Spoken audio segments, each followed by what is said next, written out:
So the Church of the Nativity in Bethlehem was built sometime around 326 AD by Constantine and his mother Helena. It is the oldest site of continuous Christian worship in the entire world. There are 2 doors to enter this church. One of them is huge. It's the main entrance where most people enter. The other is much smaller, a little bit under 4 feet high. It's called the Door of Humility. It looks like that.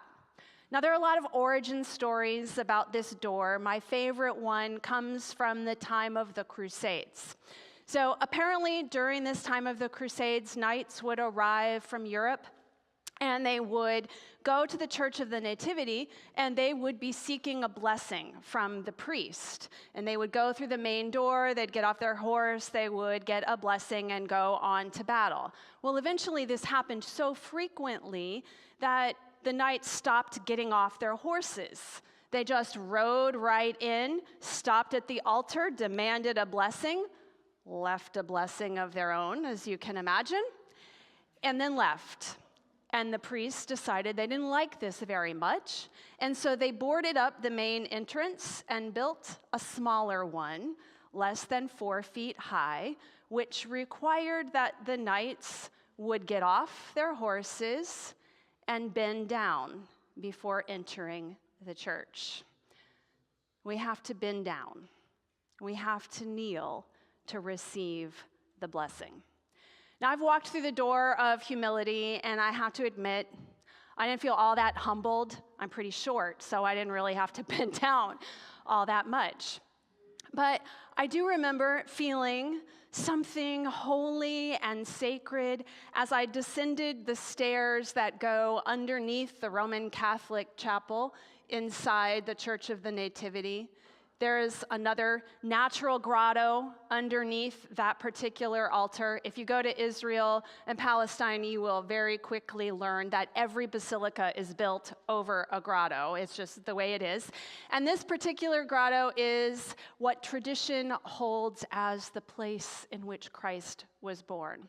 So you go underneath the altar, down the stairs to this hole, which is surrounded by incense and candles and gold and metal, but you can still smell the wet dirt.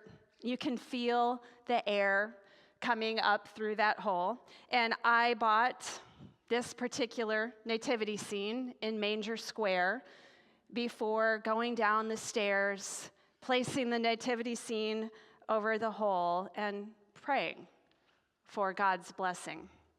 And it did feel special, so special that this nativity scene does not get put away at Christmas time. It's always on the bookshelf in my family room to remind me of that moment and that place. But the most humbling experience that I had in Bethlehem really had nothing to do with the Church of Nativity or any kind of ancient story. It happened just a little bit away from Manger Square at the Christmas church, a Christmas Lutheran church, where this small contingent of seminary students gathered on Epiphany Sunday in 2004 to worship with that particular community. That particular Christian community is a group of Palestinian Christians who can trace their ancestry and their faith heritage all the way back to the time of Christ. And we worshiped together. And then Pastor Reverend Mitri Rahib preached in Arabic and English for our benefit. And at the end of the service, we sang "How Great Thou Art" in Arabic and Hebrew and English. And there was something so powerful about that moment, so humbling to see how God can unite people across language and culture and politics and identity, that I was humbled. I was quite literally on my knees at the majesty of it all. We can be humbled 1,000 different ways in life. Some of them are painful and familiar. We can be humbled by an illness that suddenly makes us realize we are not in control. We cannot fix ourselves. We are dependent on doctors and nurses and caregivers, and it's humbling. We can be humbled by a mistake so big that we realize the only way forward is to forgive ourselves somehow, to seek the forgiveness of others, and to hope that our relationships can be reconciled. It's humbling. We can experience a huge social problem that just continues, and we cannot find a collective way to solve it. I experienced that this week as we witnessed another mass shooting, another child killing children, and we can't fix it. It's humbling. Sometimes our humbling moments are a lot less serious. They're the moments when we trip in public, like I did, tripping down the stairs of my 7th grade band concert, which I still remember. Or when we stumble over words, and strangely, they are on YouTube forever, and anybody can search them. It's humbling. But sometimes we are lucky enough in life to experience something so big, so wondrous, so magnificent that we feel small in comparison. It's a holy, humbling kind of experience, a paradoxical one in which we are smaller and also expanded. Nothing about that kind of humbling experience diminishes our humanity. It makes us bigger as we recognize our interdependence, as we recognize how big this world is that we are a part of. When God humbles us with a holy experience, we feel grateful, not for who we are and what we accomplish on our own, but for what we are a part of, for what we have been blessed to witness. I'm guessing that many of us have had those kinds of holy, humbling experiences. Some of them are deeply personal and intimate. Some of them come in nature. Just pause for a moment and think about a time that you felt more alive because you had seen something magnificent. If you can think of it, call it out.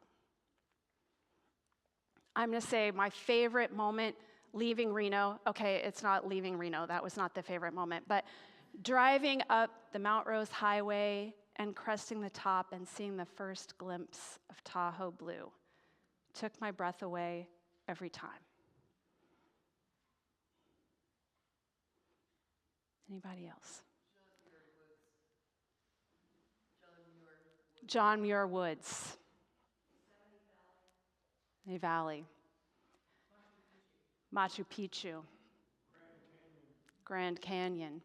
Yeah. The birth of my children. Singing in St. Paul's Cathedral. The privilege of praying with people in difficult moments. There are so many humbling, holy experiences in life if we're willing to kneel down and be in awe and wonder of it all. I think that's what happened for those shepherds so long ago on that first Christmas Eve. Luke tells us that they were out in the fields where they lived. They were watching their shepherds.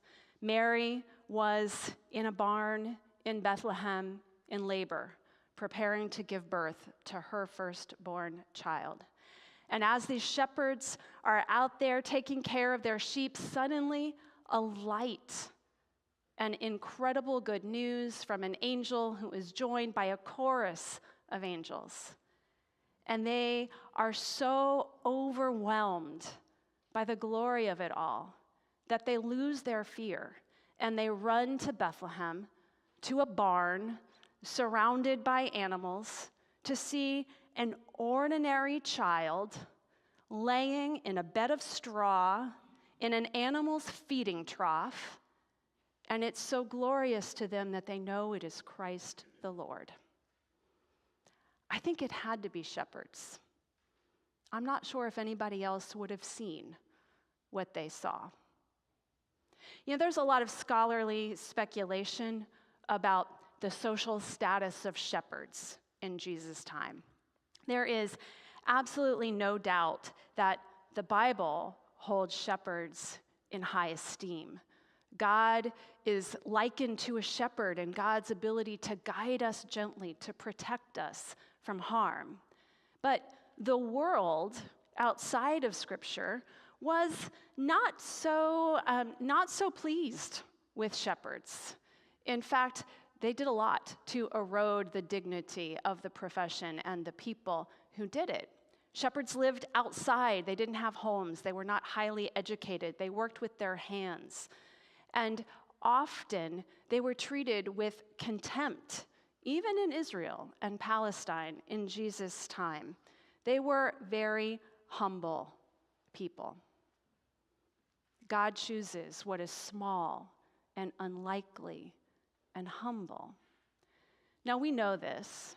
We say it all the time. We point out these details. We say the shepherds were humble. They didn't have a home. Jesus was born in a stable, in an animal's feeding trough. This means that God can be born anywhere, as likely to be born in the country club as in the garage down the hill. That's not true, though, is it? God did not choose to be born in the power and wealth of Rome. God did not choose to be born in the prestige and the lineage of Jerusalem. God chose Bethlehem, a small town from a small clan. God chose a poor peasant girl from Nazareth that didn't even appear on the map. God chooses humble places. God chooses places of need among people who are humble enough to recognize their own need for God and God's blessing. The now sainted Archbishop Oscar Romero of El Salvador said this: "No one can celebrate a genuine Christmas without being truly poor. The self-sufficient, the proud, those who look down on others because they have everything, those who have no need, even of God, for them, there will be no Christmas. Only the poor, the hungry, those who need someone to come on their behalf will have that someone. That someone is God Emmanuel, God with us. Without poverty of spirit, there can be no abundance of God." That's not just a financial distinction, that's a spiritual one, isn't it? Poverty of spirit happens for us when we realize we're human. We're not an algorithm. We won't always get it right. We need forgiveness. We're human. We cannot be great at everything, so we need one another. We're human. We have a deep need within us to love and to share our love with others, and we can't fill all of those places on our own. We have need. And it's in the place of need, in the place of our own vulnerability, that we meet God. Bethlehem, just like all the other places that we've been during this Advent season, isn't just a place on the map. It's a place in our hearts. It's the place of vulnerability, what the world might call our weak spots. And we have to go to that place in order to fully receive the God who is with us. Now, the world tells us a lot about vulnerability and weakness. It says, hide it, be embarrassed about it. If you reveal any weakness at all, somebody somewhere will take advantage of you. Somebody somewhere will use you up and hurt you. So don't show any weakness. God feels differently about it. God says, show me all that you are, every piece. I have nothing but love for the person I have created. That's what we long for, isn't it? We long for a love that sees us and knows us completely and says, it's already good enough for me. We long for a love like that. We long to give love like that to others. That's the love that is born for us in Bethlehem and every single day when we're willing to receive it. We have just 2 more days. 2 more days to prepare ourselves for this love. And guess what? We don't have to do that much to get ready. God doesn't want our Sunday best. God doesn't want our game face. God just wants us to be vulnerable, real, honest, ready to receive what we cannot give ourselves. God is the love that knows us completely, that saves us, and we are closest to it on our knees in humble adoration. Amen.